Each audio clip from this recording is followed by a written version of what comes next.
Hello, welcome to honest-wargamer. I'm your host, Rob. I'm not very well today. The chat have been helping me out. They're over here. And so we're going to do what some would describe as the fastest tier show ever. And if you need evidence for this, then you can just listen to my longer video, which I'm making at some point. So here we go. The TZEENTCH tier list, as done by me, Rob, of the Honest Wargamer. I got asked about the Gaunt Summoner. He can put 2 units inside of him, and he gets +1 to cast, but is a demon, right? Which means he only gets access to the rubbish demon spell lore, but he's a lore master of the lore of fate, so he gets access to the good spell lore. +1 to cast, which is okay. He's only a 2 cast wizard, 275 points on a disc, 245 points on foot. He's got 6 wounds on a 4-up save. Yeah, the important part is he's got the ability to auto slay a model. So for the memes, S. Yeah, but for goodness, just B. Yeah, can put 2 units inside of it, doesn't mean anything, right? As Rob said in the chat, he once had 2 units inside of me. Okay, so that's a Gaunt Summoner. Some people are going to say they're going to put loads of models inside of it, and then someone is going to just take something that shoots it off in the first turn, and then it's game over, right? And then they're all going to be sad. And there's no one who's ever doing that. Also, what are you putting inside of it? Flamers have a 27-inch threat range, and they're rubbish. Yeah, so you don't need to bother with that. I think the average damage on 3 flamers is like pretty whack. Although I did write a list that like doubled down. So I took 2 units of 9 flamers, and then I took an exalted flamer, and then I took a fate master. Where's the fate master? This is inside the book, by the way. This is a tier list for inside the book, not external to the book. And I gave them +1 to wound, right? And then they're kind of okay. So there we go. Which also puts the Exalted Flamer in the same category because the output's pretty trash for survivability. 6 wounds on a 4-up save for 200 points. Lol. Absolutely hate that. This guy's best. This guy's best. He's actually super clever. Super clever. Like, really clever. So he's like, so he can use the Arch Demagogue command trait. So he's got 2 unbinds. Any doubles to cast means it's worth 2 fate points, right? But then he can also attempt to unbind enemy spells. And when he does, then he's able to cast his own spell, which is Gleam Magic. So that means that he's a 2 cast, 2 unbind, so potentially 4 fate points a turn. But with Arch Demagogue, that goes up to potential of 8. Right, so he's like a summoning engine on his own. He's got to build it right. Yeah, he's got to understand how the game works. Which lol.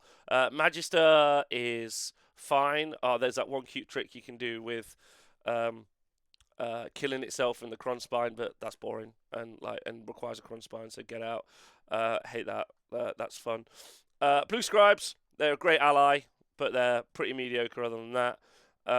Okay, these guys, Zangor, great. Enlightened, great. No, they can go there. Enlightened are good. They've got a 4-up save now, 4 wounds. 4-up armor save, 12 wounds. You can give them when you do Shield of Fate, which is a 5-up ward save, 4-up spell ignore if you've got enough Destiny dice in your pool, or a 5-up ward save. You can give that to Mark TZEENTCH, which is pretty good. So it also means you can do it to allies if you ally them in. Let's say 6 Dragon Ogres if you want to do 6 Dragon Ogres, but don't do 6 Dragon Ogres.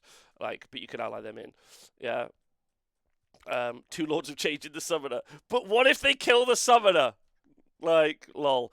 Anyway, but Enlightened are pretty decent, right? You take a unit 6, you take them with a Fate Master, then and give them all that attack, obviously. Then 6 of them are going to be hitting on 3s, wounded on 2s, Rend 1. This guy up here is already going to be doing Arcane Suggestion for -1 save, Purple Sun -2 save. So, these guys could be on -3 save, which is pretty dope. Love that. Horrors. Oh, no, that's a change caster. So yeah, pretty fighty. Skyfires are less fighty, and they've got a shit shooting attack. Some people are going to tell you it's good. They're wrong. Hate that. Pink Horrors, they're the best inside this book. Every time you think, oh, I might do Flamers, you take Pink Horrors instead. Every time you think, oh, I might take Zangor, you just take Pink Horrors instead. Every time you might do something, you just take Pink Horrors. Zangor, same thing. Also, so all the Zangor are just better in Beast of Chaos because they get Rally and Rend. So R&R, that's what you want. Love that. Burning Chariot is absolute trash. Pure, unadulterated trash, which is important. Obviously, the Horrors also go in there as well. But, that's just all 1 unit, so that's fine. Easy peasy. Okay, so Screamers are also trash. There's kind of okay, they can go here. Because there's a fun build you can do where you take loads and loads and loads of them. that like you just take loads because they've got an ability to fly over units. Oh, I should explain why horrors are good. Horrors are just good. They're 50 wounds for 250 points. You spend 750 points, you got 150 wounds. Average wound cap on an army in 18 is 120. Yeah, so you spent less than, bro. Spend 1,000 points on horrors. You take 4 units of 10. If you wanted to, you're going to generate 3 fate points just from the fact that they've got banners, 3 out of 4 because it's on a 3-up. Yeah, you got 200 wounds which your opponent has to go through. You still got 1,000 points for characters, right? So that means this Fate Master is going to give them all +1 wound on their shooting. Yeah, this guy's going to be a caster. You've only spent what 1,400 points because you're taking the Burning Sigil. You still got room for flavor. So decent. Like love that. His average still 120. It might be lower. It might be more like 110, especially because some of the armies are really dropping the level. Specifically, do you know what? You might be right. So it might be even lower. It might be like 110. But if you think about some of the wound cap armies, like Beast of Chaos, they're usually pushing 180, 190.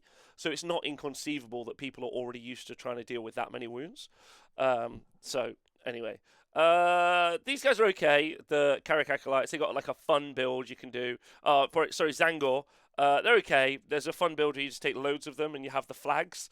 They've got a flag that you pick a unit within 18 inches in the hero phase, and then you roll a dice for each wizard within range of that Zangor unit. And then on a 4+, they take a mortal wound. So if you've got 6 wizards next to a Zangor unit, then you'll roll 6 dice. So you'll do on average 3 mortal wounds. You take 4 units of Zangor, then you're going to be doing 12 mortal wounds at 18 inches in the hero phase. It's actually pretty cool. But that's the only reason for their list. And the Zangor Shaman could go down here. Oh, wait, no, that's the Enlightened. Wait, where are the Enlightened? Sorry, Enlightened are at the top. The Shaman could go there. That's fine. This guy's pretty cool. Wait, is this a Fluxmaster? Fluxmaster's pretty good. Generates fate points off his own spell, which is quite fun. Other than that, he's just a 1-cast wizard, so whatever. Changecaster got ruined. Same Changecaster on the disc. I was trying to build like an AOE list. By the way, I'm 5 days into looking through this army book, so I've written most lists. I was trying to build like a Changecaster AOE list. It's got a spell every unit within 9 inches, 4-up D3 mortal wounds, or 2-up D3 mortal wounds. But you got to move it there. It's in the hero phase, which means you move it there, then someone kills it. So. In fact, I'm going to put it there just for that sin and that sin alone. Ogroid Thermitage, absolute trash. Although I was thinking, let's just run 6. Let's just big beefy boys. Yeah, that'd be 6 casts. That'd be quite funny. They're not that expensive. You could run 6. You could run 6 of these and then 5 units of Zangor for what is truly a trash list, but like pretty funny. Because you'll get all of the pew pew pew pew pew mortal wound range shit, which would be quite fun, and you got some fighty ogroids, which I love. What is this? What is this unit meant to do? It's a 2-cast wizard, so actually you can go into B. 2-cast wizard that's a demon. He sets up at the end of your movement phase, so then he doesn't cast any spells within 3 inches of your opponent. So you have to go second, and then you drop in your opponent's army, and then he makes a unit within 9 inches, like. Might as well to hit and half move. Just bin. Absolute bin. But he's cast 2 spells, so fucking for less than 200 points, so we'll take it. Okay. Bin. 2 casts. Okay, you can have that. Kairos is okay because you can generate some summoning points. Some people say it's a magical gun line. It's not anymore because he lost access to flat 6 mortal wounds. So now he's going to cast. He can cast 5 mortal wounds from his War Scroll spell, D6 mortal wounds spell, and then maybe like a D3 spell, which is okay. But he's lost the main reason he exists, which was the Kairos dice to stop a unit. So he's A in this book, and then really low. And then Lord Change is just worse. Less wounds, less casts, just worse for everything. And there you go. That's the tier list. Easy peasy. Take Fate Master. Buy these all the time. All the time. Curseling. Great if you want to generate fate points. Horror's great. And then just everything else is just for building memes, basically. It does regenerate Destiny dice, which is nice for Shield of Fate, of course. That's a good point if you're running that. That's really fun. There we go. What's your 5-0 list? 0. Fate Master, Curseling, Horrors, try really hard. That's my list. That's the list. Try really hard. That's the answer. Why did they make Fate Master good when it's the shittiest model? Because it's fine cast and they wanted to sell it quite clearly. And